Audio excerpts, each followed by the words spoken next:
Quines estructures del cervell estan més relacionades amb les emocions?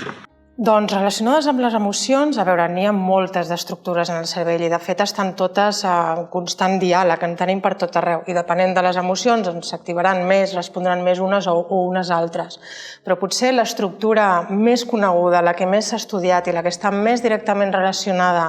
amb l'emoció, sobretot l'emoció negativa, la por, tot allò negatiu, però amb totes les emocions, en realitat és una estructura que s'anomena l'amígdala, que la tenim més o menys per aquí, aquí,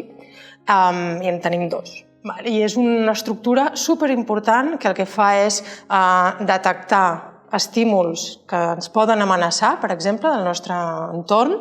i preparen el nostre cos per respondre a aquests estímuls, a aquestes amenaces.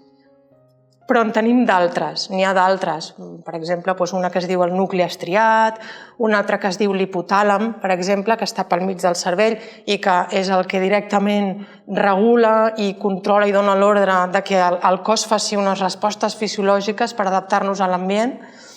davant de la por, per exemple. N'hi ha més, per exemple, en tenim per aquí davant, aquí en tenim l'orbitofrontal, en el prefrontal, tenim també regions que estan molt involucrades amb el processament emocional. Però potser és això, potser la més important seria l'amígdala, la més evident.